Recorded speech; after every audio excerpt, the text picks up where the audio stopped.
खुतबा पीर साहब तशरीफ़ फरमाएंगे तो उसके बाद इंशाअल्लाह दुआ होती है।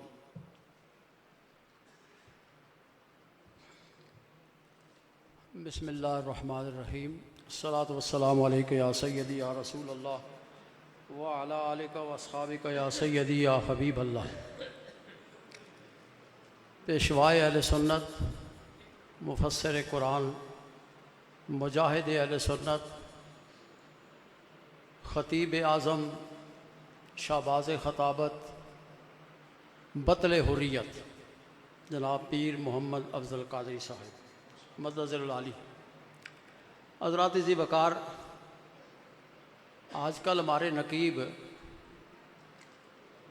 हुफ़ाज़ किराम को, कुरा हज़रात को और उलमा को बड़े बड़े अलक़ाबात से नवाजते हैं, जो अलक़ाबात उन पर हकीकत में सजते नहीं हैं। किसी हाफ़िज़ कुरान को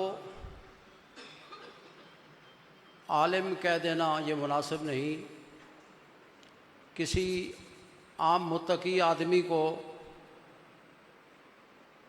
पेशवाए अहले सुन्नत या राहबर शरीयत कह देना ये भी उस पर जचता नहीं है। पेशवाए अहले सुन्नत बनने के लिए बहुत बड़ी मेहनत की ज़रूरत है। मैं पीर साहब के साथ बड़ा अरसा गुजारा, जमात अहले सुन्नत के मजलिस शूरा में भी, आलमी तंजीम अहले सुन्नत के प्लेटफार्म पर भी और दीगर बहुत से महाज़ों पर भी। आप हकीकत में पेशवाए अहले सुन्नत हैं, इसलिए कि आप बड़े दूर तक आपकी निगाह देखती है, बड़े हकीमाना अंदाज में आप सोचते हैं। बाज़ लोग समझते हैं कि पीर साहब फ़ौरनी जज्बाती तौर पर हर मैदान में कूद जाते हैं, ये बात नहीं है। अभी भी आप देख लें कि पीर साहब ने तमाम जनरलों को ख़त लिखे, पीर साहब ने चीफ़ ऑफ आर्मी स्टाफ को ख़त लिखा। ये वो हुस्न तरतीब है काम करने की। हमारे उलमा मशाइख के लिए अगर इन चार पीर साहब के अलक़ाबात पर गौर व फ़िक्र किया जाए और हम अगर इनको मीनार नूर बना लें तो हमारे ये सारे मसले हल हो सकते हैं। हमें ज़्यादा जद्दोजहद करने की ज़रूरत है, लेकिन जिस तरह जो तरीक़ाकार पीर साहब ने इख्तियार किया उसके मुताबिक हम करें ये काम तो हम कामयाब हो सकते हैं। पीर साहब ने ज़्यादातर जज्बात से काम नहीं लिया। पीर साहब ने GHQ का घेराव किया, मैं साथ था। और GHQ का घेराव करना कोई आसान काम नहीं है। पीर साहब ने बख्तरबंद गाड़ियों के आगे बंद बांधे, ये काम कोई आसान काम नहीं है। पीर साहब ने बड़े बड़े मुश्किल जुलूस निकाले, बड़ी बड़ी रैलियाँ निकाली, ये आसान काम नहीं है।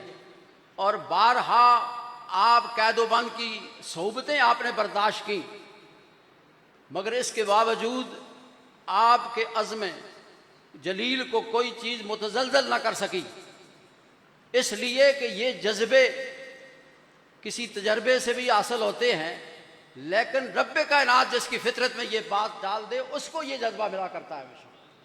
अल्लाह ताला ने आपकी फितरत में ये बात रखी है। इब्तदा ही से आप इस काज के लिए पैदा किए गए हैं कि आपने हर ऐसे काम के आगे बंद बांधना है जो तौहीन रिसालत का हो, सहाबा की तौहीन का हो, या अहले बैत अतहार की तौहीन का हो, या मुल्क के खिलाफ कोई काम हो, तो उसके लिए हमेशा पीर साहब सदे सिकंदरी बन गए हैं और खड़े हुए हैं।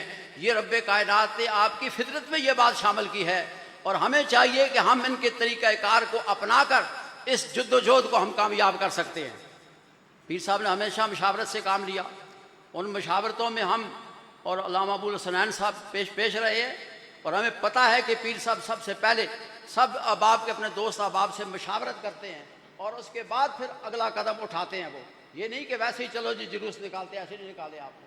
लिहाजा हमें इनकी सीरत से सबक लेना चाहिए, इनके उस्वा से हमें सबक हासिल करना चाहिए कि किस तरह हम अपनी ज़िंदगियों को कामयाब कर सकते हैं और किस तरह अपनी जद्दोजहद को हम अब आखिरी मकाम तक पहुंचा सकते हैं।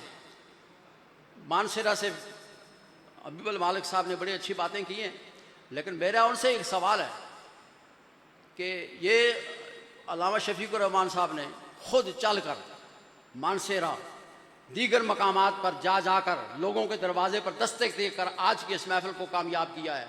ये खराज तहसीन के काबिल है। मैं उम्मीद करता हूँ कि हबीबुल मालिक साहब मानसेरा में ऐसी कॉन्फ्रेंस मुनक़्क़िद करेंगे ताकि ये जज्बे जवां रहें, ये जज्बे मांद ना पड़ जाएं। आपके साथ हम खड़े होंगे। आपसे उम्मीद रखता हूँ कि आप मानसेरे में ऐसी कॉन्फ्रेंस मुनक़्क़िद करेंगे और एबटाबाद वालों से मैं उम्मीद रखता हूँ कि एबटाबाद वाले भी ऐसी कॉन्फ्रेंस करेंगे, ताकि जब तक हमारे चीफ ऑफ आर्मी स्टाफ सब कोई फैसला नहीं करते हम इन जज्बात को मांद न पड़ने दें, और जब ज़रूरत आए तो फिर इन्हीं जज्बात को उबार कर हम पीर साहब के हुक्म पर लब्बैक कहते हुए आगे चले जाएं।